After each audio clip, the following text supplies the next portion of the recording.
आम्हाला संप्रदाय आणि जातीगत भेदभाव यासारख्या विषयांशी एकत्र येऊन लढावं लागेल. जर आपण सर्व भारतीय एकमेकांना एक समान वागणूक देऊ तरच आपला हा भारत देश मजबूत होईल.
काय झालं बाळदादा?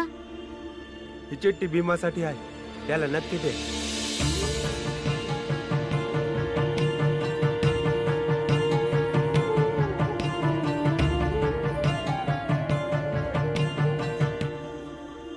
आनंद दादा, तू बी ना माझं पुस्तक चादरीच्या खाली ठेवलं होतंस. चल आता उशीर होतोय. बाळदादा, बाळदादा. काय झालं भीम? बाळदादा कुठं आहे?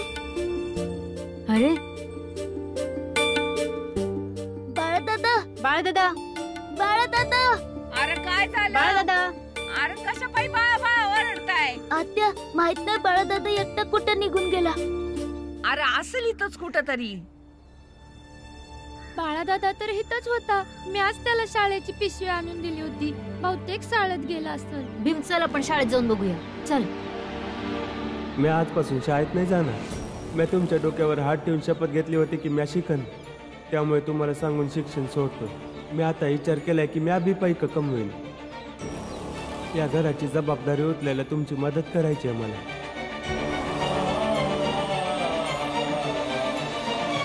अरे भीम चल ना. नाही, शाळेत नसेल गेला. मग मला वाटतंय घर सोडून गेला असेल. माझं मी माझ्या आईवर लय प्रेम आहे.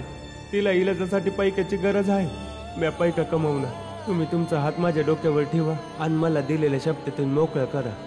काय काय बोलतोयस तू? आत्या, मी खरं बोलतोय. आनंद दादा, माहितीये ना बाळादादानं बाबांना काय सांगितलं होतं? चल आपण बाळादादाला शोधायला जाऊ. थांबा, हे समजा काय चाललंय कोणी सांगाल का? ते समजा नंतर सांगतो. आधी बाळदादासनी शोधतो. चल भीम. थांबा, मी अभि येते बरोबर. मंजुळा घराकडे लक्ष ठेवा. आलेच मी. चल भीम, शाळेत जाऊन बघूया. तिथंच गेला असेल.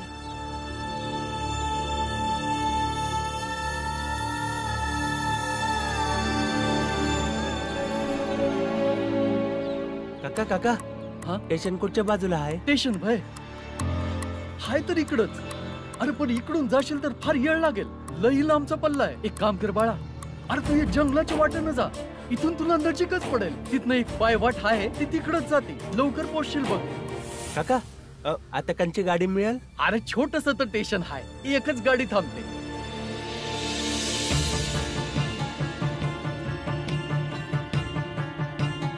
हा, तू जर पळत गेला तर मिळेल बघ. अरे लवकर जा. लय उपकार झालं काका. आत्या, तू इथंच थांब. आम्ही लगेच बघून येतो. लवकर या रे.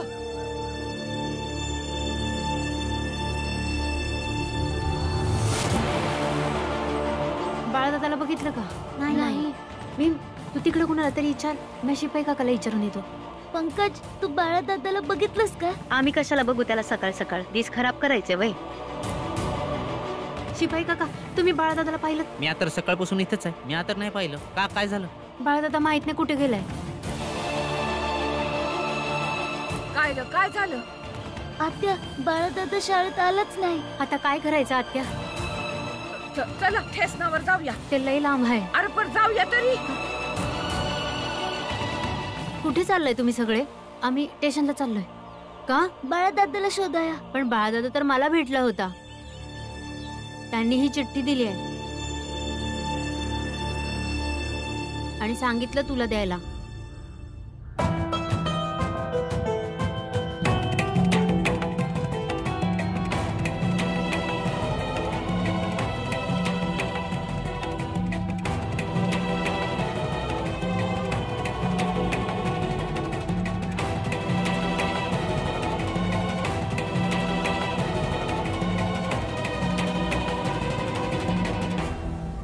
भीम भीम काय लिहिलंय याच्यात? आनंद वाच की र. आत्या बाळादादा खरंच घर सोडून निघून गेला.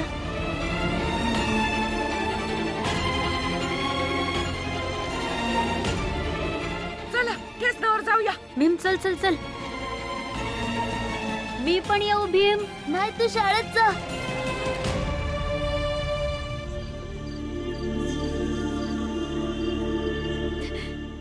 कुठे बाळादादा? तू त्याला घेऊन का नाही आला? आम्ही तर गेलो होतो स्टेशनला त्यांना आणायला, पण उशीर झाला ना. ट्रेन निघून गेली. वाटतंय बाळादादा बी त्याच ट्रेन मध्ये निघून गेला. किती बी सांगा काही फायदा नाही. बाळा लहानपणापासून हट्टी आहे. जे मनात येतं तेच करतो. शेवटी गेलाच ना घर सोडून. असं काय मनात आलं असेल? किती त्याचं बाबा, आई, भाऊ, बहीण, आत्या, घर समजा सोडून निघून गेला. कुठे गेला असन? कुठे शोधायचं त्याला? ये बाळा ये माझ्याकडे ये.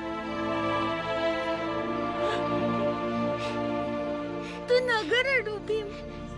बाळादादा जास्त दिवस नाही राहू शकणार. त्याला आपली आठवण आली तर तो येईल घरी परत. वय भीम, तू रडू नगस. तो येईल. आपण कसं बी करून त्याला परत घेऊन येऊ. कुठे जाईल? येईल बघ परत. आणि आई बाबा आले की ते दोघं काही ना काहीतरी मार्ग काढतीलच. तू रडू नगस.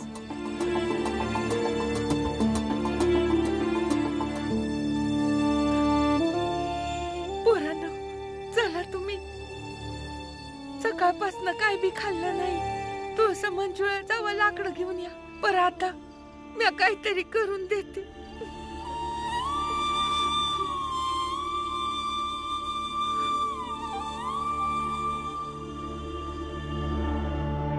रामजी सकपाळ,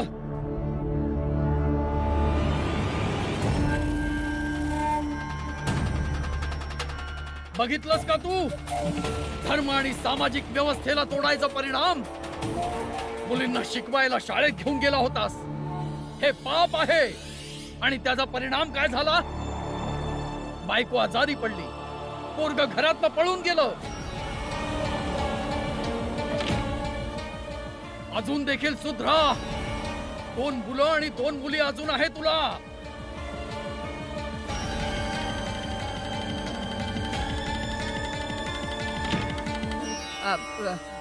ऐका, या लोकांना काय बोलायचं ते बोलू दे. दमतील, भागतील आणि निघून जातील. पर तुमच्यापैकी कुणी बाहेर जायचं नाही. समजलं? कुणी बाहेर जायचं पण नाही. ही माणसं चुकीचं बोलतात ना आत्या. आईची तब्येत लय दिवसापासून खराब आहे आणि बाळादादा घर सोडून थोडीच गेलाय. आणि पोरी शिकलं तर चांगलंच आहे ना. हे तर ज्योतिबा फुलेंनी बी सांगितलं होतं. बाबा काय सांगत होते ऐकलं ना व? मग कसं काय मंजुळाताई आणि तुळसाताईला शिकवल्यानं आईची तब्येत खराब झाली? बाळा बघ, यांचं ना तेच काम आहे. यांना फक्त इतकंच येतं. अशी कुठची बी गोष्ट जी यांना आवडत नसेल ना तेही धर्माबरोबर जोडतात. कारण कुणी यांच्या विरुद्ध जायला न ग. अरे तुम्ही समधी अशी घरात लपून काय बसले आहेत? चला बाहेर या. गुरुजी, तुम्ही आपलं यज्ञ सुरू करा. हे खूप गरजेचं आहे. म्हणजे उद्या या अधर्म्यांची पापाची शिक्षा आमच्या पोरसनी भुगताया नको. काय मित्रांनो? ही शेणाची गौरी त्यांच्या घराच्या दाराच्या मधोमध ठेवा.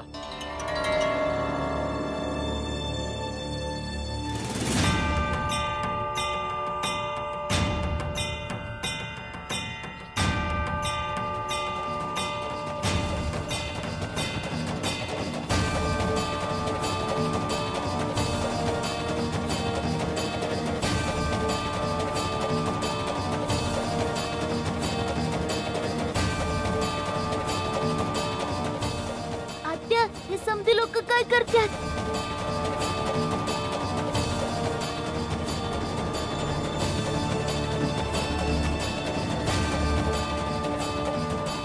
ही समधी लोक ढोंग करतायत.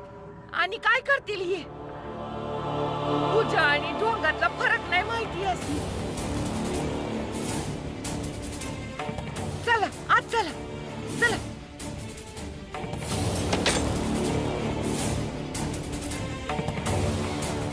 बघितलंय किती हट्टी आहेत. काय बी फरक पडत नाही त्यासनी. असं वाटतंय की या लोकांना माझी भीती वाटत नाहीये. आरामात आत बसलेत. पण जर का हे घाबरले नाहीत, माझ्या पुढे येऊन गयावया केली नाही, तर गावातली लोक मला मोठा ज्ञानी महात्मा मानतील का? कशी माझी भक्ती करतील? असं होऊन चालणार नाही. मलाच काहीतरी करावं लागेल. उठा,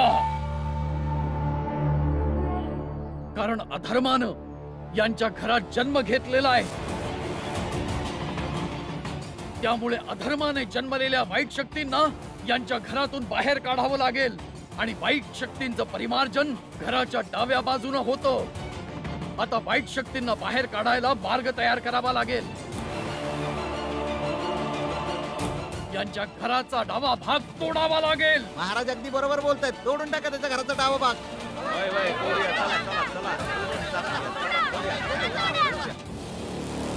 असं कसं तोडतील ते आपल्या घराचा डावा भाग? नाही जात. नाही, तू कुठं बी जायचं नाही. आपण जर बाहेर गेलो ना तर ते जास्त त्रास देतील आपल्याला. त्या लोकांनी माहिती आहे की आई बाबा घरात नाही आहेत. त्या लोकांनी आपण घराबाहेर पडलेलंच पाहिजे. कुणी कुठं जायचं नाही, कुठं बी जायचं नाही, कोणी कुठं जायचं नाही. भीम, होय, मग त्यासनी हे बी कळू दे की त्यांना वाटेल तसं नाही वागू शकत. आणि आपण बी शांत नाही बसू शकत. भीम, भीम, अरे ऐक की ना. भीम, तुम्हासनी आमचं घर तोडून फक्त आम्हासनी त्रास द्यायचा आहे. आणि तुम्ही हे समजा यासाठी करताय कारण तुम्हासनी माहित आहे की आम्हासनी जर त्रास झाला तर तुम्हा समध्यासनी लय मजा येईल. त्यामुळे रोज कोणत्या ना कोणत्या तरी गोष्टी घेऊन येता ज्याचा कशाशी बी संबंध नसतो. माझ्या बहिणींच्या शिकण्याचा, बाळादादाचं घर सोडून जाण्याचा आणि आईच्या आजारी पडण्याचा आहे संबंध. फार मोठा संबंध आहे. तुला या वाईट शक्तींबद्दल माहितीच नाहीये. बघशील तू, लवकरच या वाईट शक्ती तुमचं वाटोळं करून टाकतील. होय, मग होऊ द्या वाटोळं.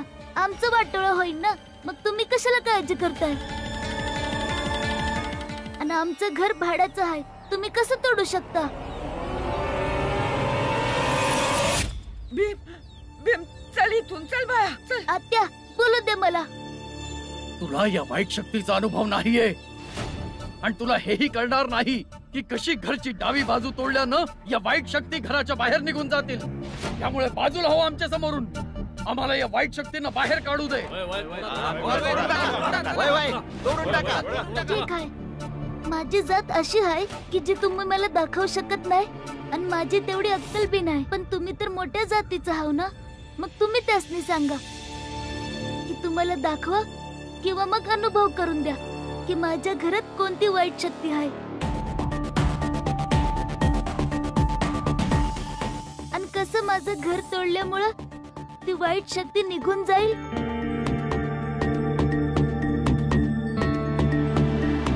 ज्ञानी माणसांना म्हटलेलं ऐकायचं असतं. उलट प्रश्न विचारू नको मूर्ख मुला.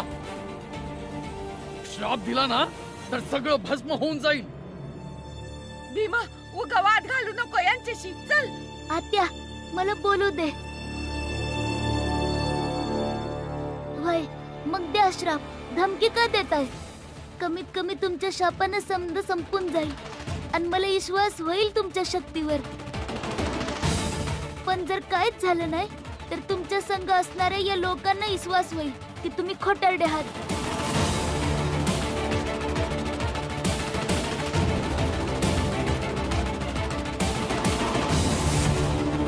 ती बी चांगली वाईट शक्ती नसते. ज्ञानी माणसाच्या बोलण्याची अवहेलना करतोय.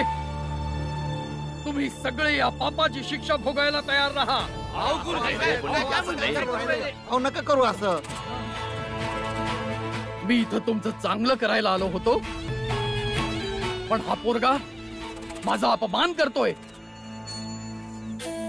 आता तुम्हाला कुणीही वाचवू शकत नाही. या लोकांच्या वाईट कर्माची फळं सगळ्या गावाला भोगावी लागणार आहे. का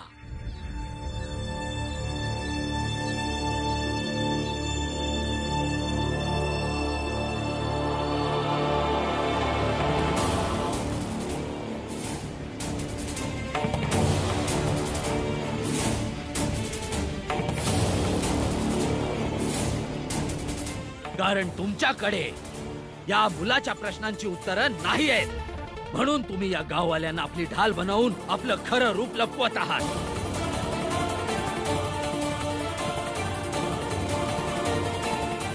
कधीपर्यंत वाईट कर्मांच्या फळाचं भय दाखवून या लोकांना फसवणार आहेस तू? अजून कुठल्या पातळीला जाणार आहेस?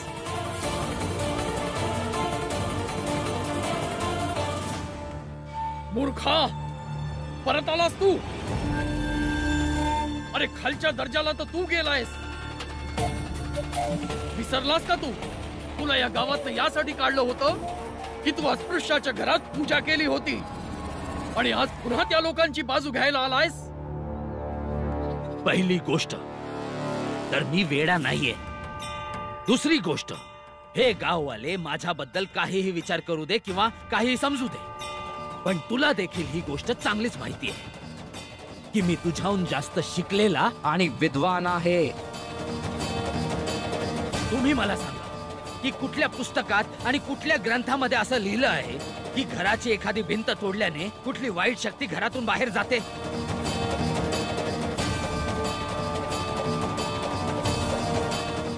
गुरुजी सांगा यांना, कुठेतरी लिहिलं असेलच ना, सांगा. हा काय सांगणार आहे मला? असं कुठेच लिहिलं नाहीये.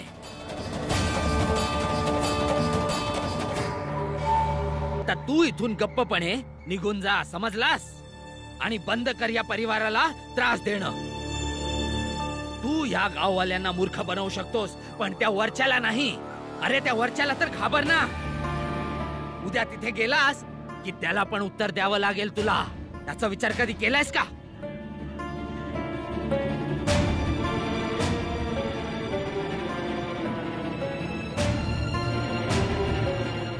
हो जातोय, पण आता या साथ आल्यावर जी कुठली संकट येतील त्याला तू जबाबदार. अरे तुम्ही कुठे जाऊ नका महाराज. यो काय वाचवणार आहे आम्हासनी या संकटापासून? याचा तर सौताचा धर्मच भ्रष्ट आहे. अरे तुला एकदा गावातून काढलं होतं ना, मग आता काय हवाय? पुन्हा तुझं तोंड काळं करायचंय? ज्याचं स्वतःच तोंड काळं असेल तो दुसऱ्यांच्या तोंडाला काळं फासवून काय मिळवणार आहे? मग ठीक आहे, तुम्ही इथंच थांबा. आम्ही आता ही भिंत तोडतो आणि मग तुमचं तोंडही काळ करतो.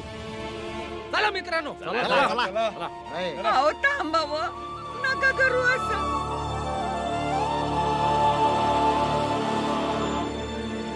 भीत पडायच्या आधी तुम्हा लोकांनी माझा जीव घ्यावा लागेल. माझा आई बाबा घरी नाही आणि आम्ही भाड्याच्या घरात राहतोय. तुम्ही आमच्यामुळं दुसरं कोणाचं घर कसं तोडू शकता? जर आमची इतकी अडचण आहे तर मग आमचा जीव घ्या.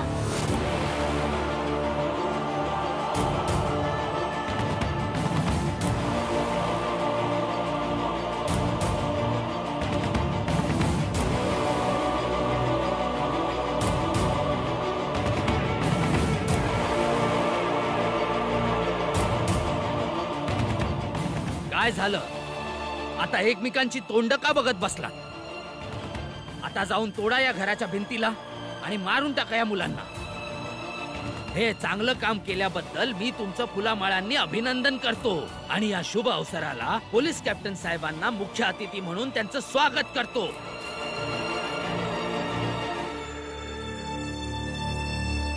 अरे यो खरंच येडा आहे.